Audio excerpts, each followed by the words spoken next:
Hello everyone, I'm Shalo and I'm a mom of two and currently pregnant with my third baby. For today, I just want to share some newborn essentials, some of the things that I figured na feeling ko ito lang talaga yung bare minimum na kailangan natin. No? It's my third pregnancy as I said, so ang dami ko nang nabili before. So now for this third pregnancy, I was really thinking of what are the things that you really need if you have a newborn talaga.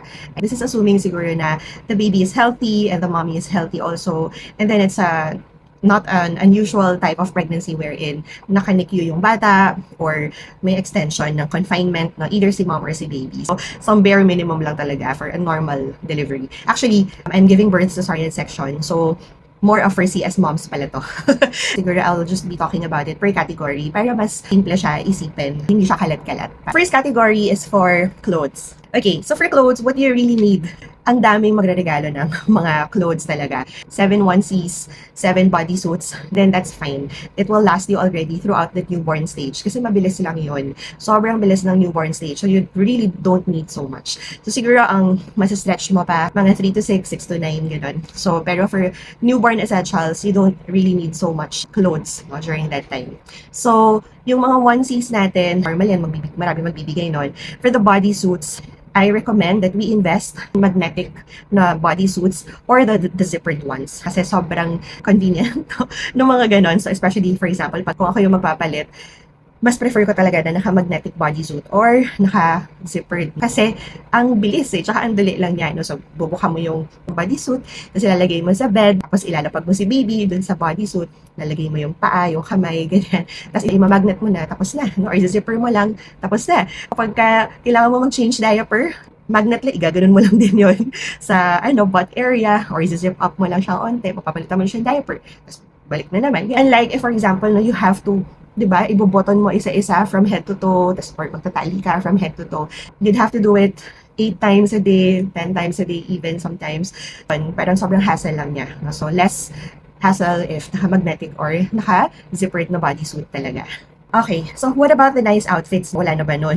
Of course, meron. Hindi naman natin mariresist, di ba? Talagang bibili tayo ng mga nice outfits. So that's okay. It's just that wag mo ding damihan, no? Unless you plan to picture the baby with one nice outfit every single day, no? Then go, why not, di ba? But, if you plan na gagamitin mo siya somewhere, to be honest, hindi mo siya magagamit somewhere. Especially if you're a CS mom. Kasi you're still recovering. No? So it's not like lalabas ka ng bahay, di ba? Hindi, nasa bahay ka lang naman. And even if you have visitors, sometimes yung dating nila, natutulog lang din talaga si baby. So, naka-onesie lang or naka-bodysuit lang din siya. 'Di ba? So, yun, yung nice outfits, more of pang picture lang talaga siya. Which is okay. It's just that, huwag ka na bumili ng madami kasi baka hindi rin siya magamit lahat. So, parang sayang. I-save na lang natin yung budget for that. So, that's all for the clothes of the baby. Next category is for sleep, no? As in tulog, ganyan. So, for sleep, what would I recommend? Swaddles, of course, no? Kasi the babies, they are really more comfortable na nare-restrict yung movement nila kapag ka nagmo-motor reflex sila. Nagigising sila dun kapag ka nasa startle sila, diba? So, the swaddles are really effective dun sa area na yon kasi confine yung katawan nila. So, you really don't need so much swaddles, no? I had too many before. Kasi, cute di ba? Sarap bilhin lahat, di ba?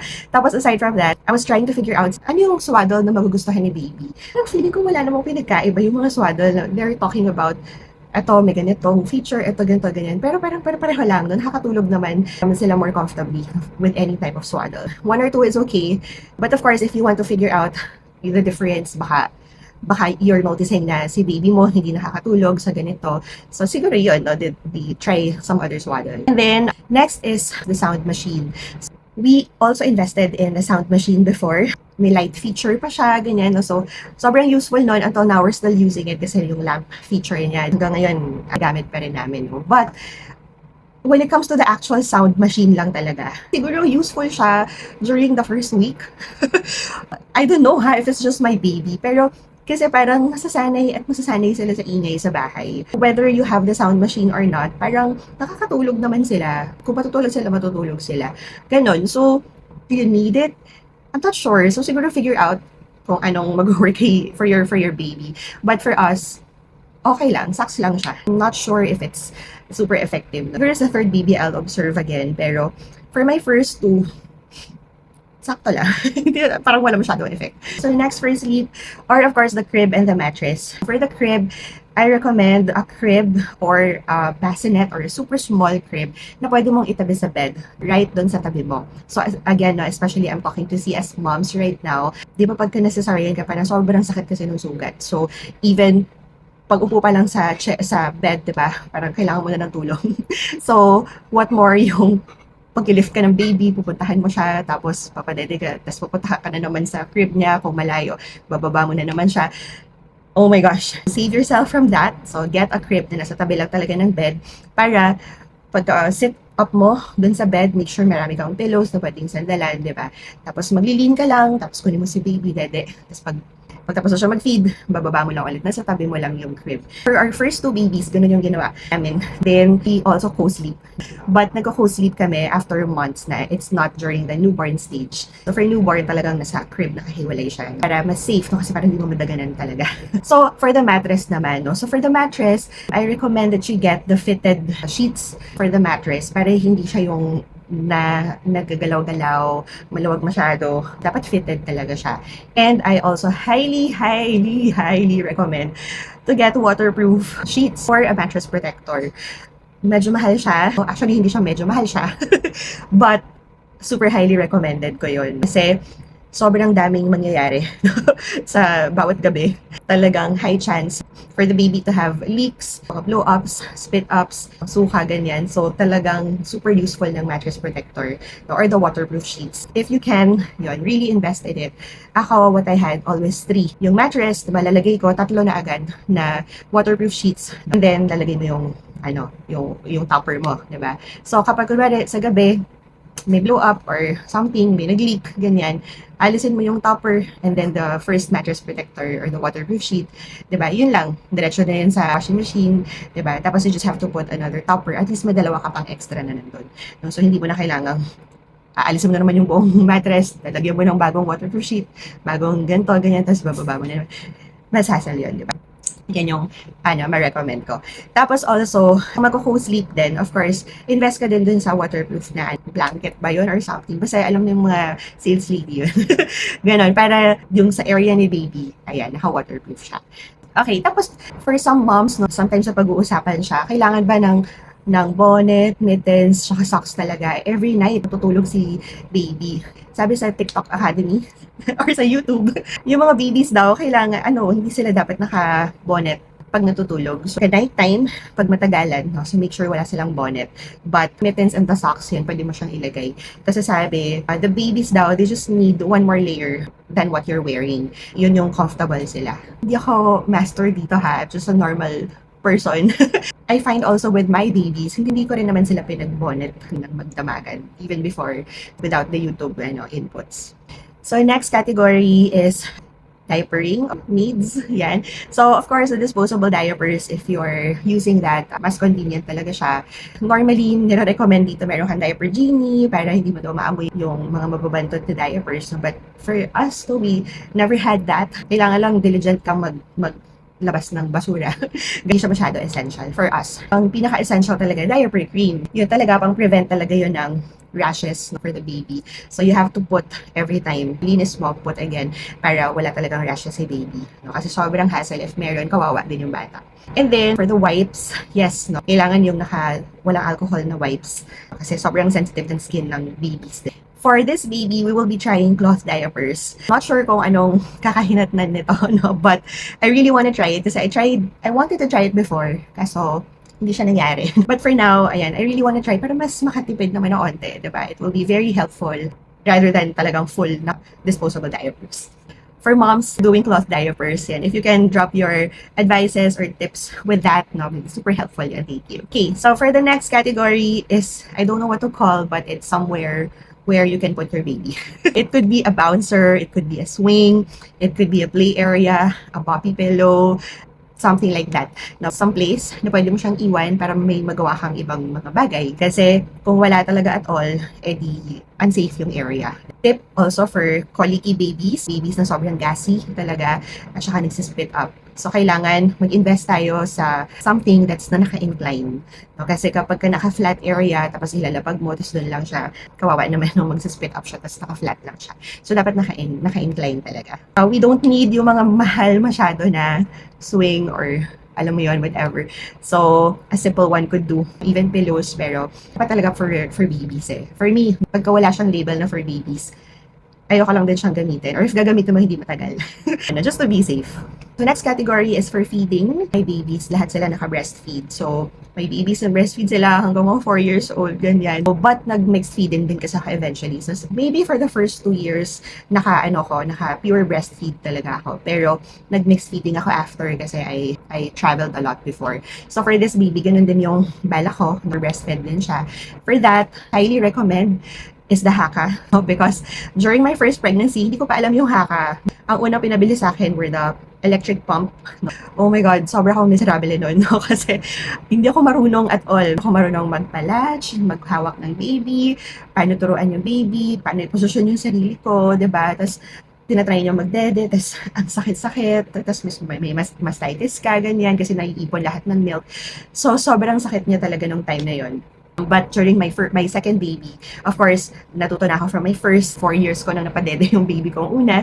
So, mas gamay ko na siya. No? Alam ko na kung paano ipoposisyon yung baby para matulungan siya mag-latch na maayos. And then, discovered the Haka already. Wherein, ganun pala yun, no? Sobrang dami ko palang nasanay na sayang na milk before.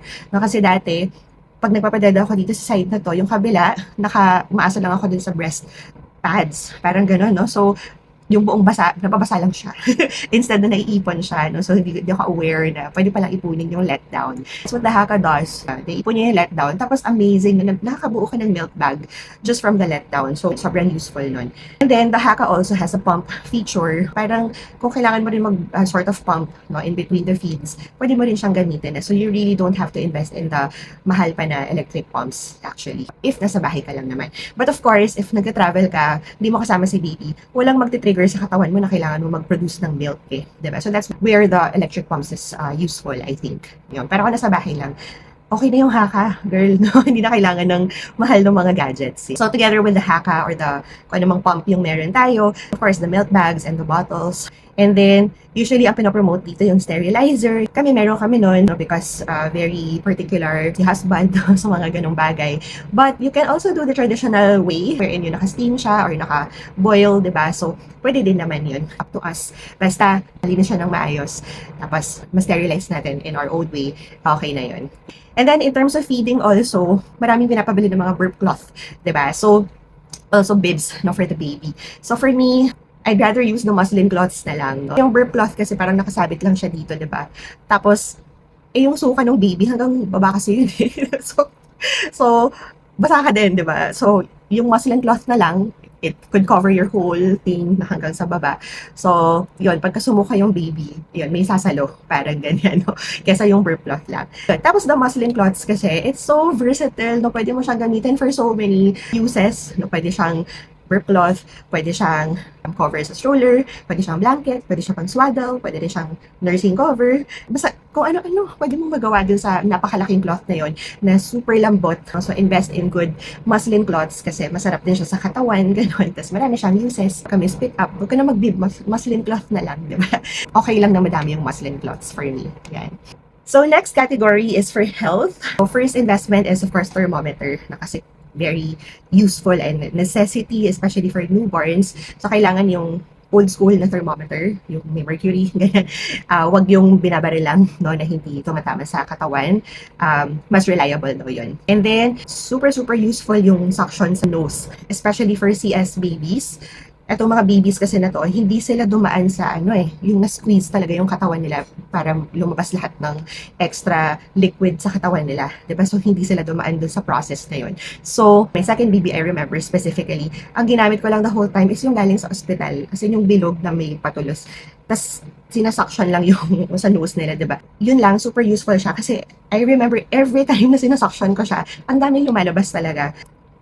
Kawawa yung babies. Make sure every time na maisip natin, we try to suction kasi talagang may lumalabas at lumalabas talaga. Yan. Especially during the first couple of days. Next also is the nail file.